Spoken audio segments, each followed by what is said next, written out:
Is it noble masculinity or is it penis envy? I mean, I'm just going to ask you that question real quick.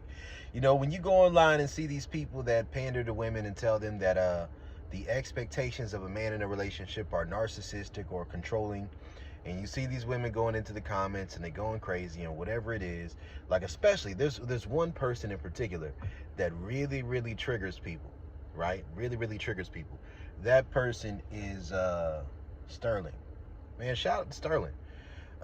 He really triggers people because anytime a man speaks from a perspective of having a mentality where sex is something that he rewards a woman with rather than sex being something that he's pursuing or proving himself for, right?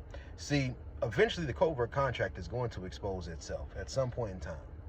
If you think that you must prove your worth and all these other stuff to a woman and that this is actually going to get you more of a woman, or that this is going to get you to a more secure place in her heart or in her mind or in her body, you know, for some men it might work that way, or it might just make it more sustainable at times, maybe a little bit more. But the truth of the matter is this right here: being mad at limerence, right? Being mad at the fact that there are men out there for every single woman, right? For damn near every single woman, there are a number of men out there that she can meet that man and be willing to throw caution to the wind for.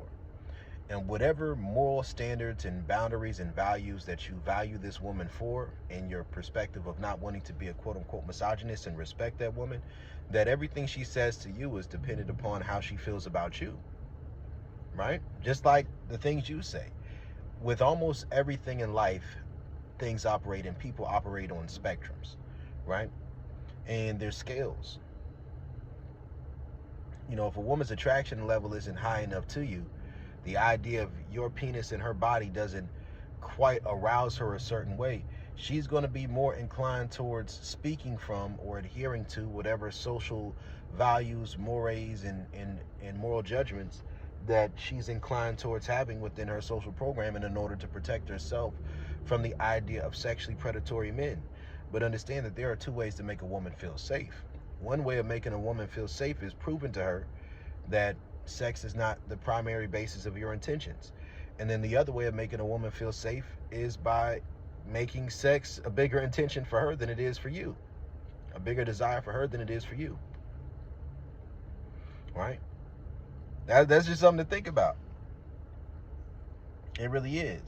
Like, is it more about her level of attraction to you, or is it more about her actual morals, values, and boundaries? Because I'm gonna tell you what it is. When you meet a woman and you're trying to respect how strong she is, and you're trying to respect how headstrong she is, or how much she holds you accountable, or how much she helps you grow, man, just accept that you're a submissive. You can be a submissive man and then reach a place of becoming integrated, and then from that integrated space, now you're in a position where you are now a leader of a relationship. You're partners, but in a lot of ways you are a leader because you're on a higher cup space. You're on a higher plane of existence with your understanding. The same thing can be said about an integrated feminine woman with a masculine dominant man. The same thing can be said about it. Like, this is the truth of the matter.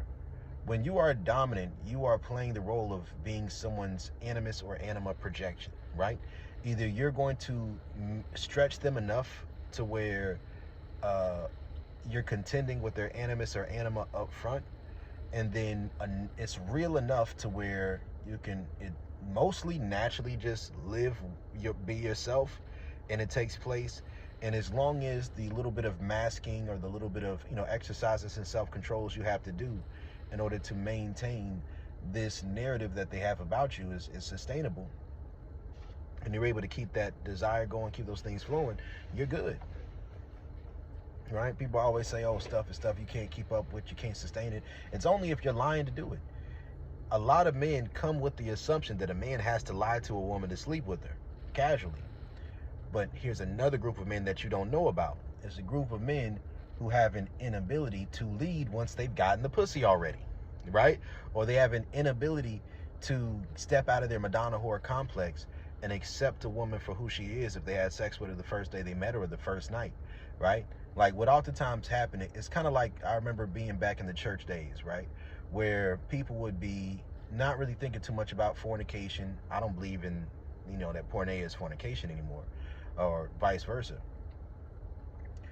But back then, what some people would do is as they were getting closer, or they were going through issues, or they got pregnant and now their life is kind of thrown out of disarray, they would be getting closer and closer to getting married. So either they started in the church together, or they were outside the church, got into it because things got serious, and then maybe they would go celibate for the last couple of weeks, or for the last couple of months, or maybe after they get engaged, or maybe the man been running around on a woman for years and then she cuts off the pussy, like how Chance the Rapper's wife did him, right?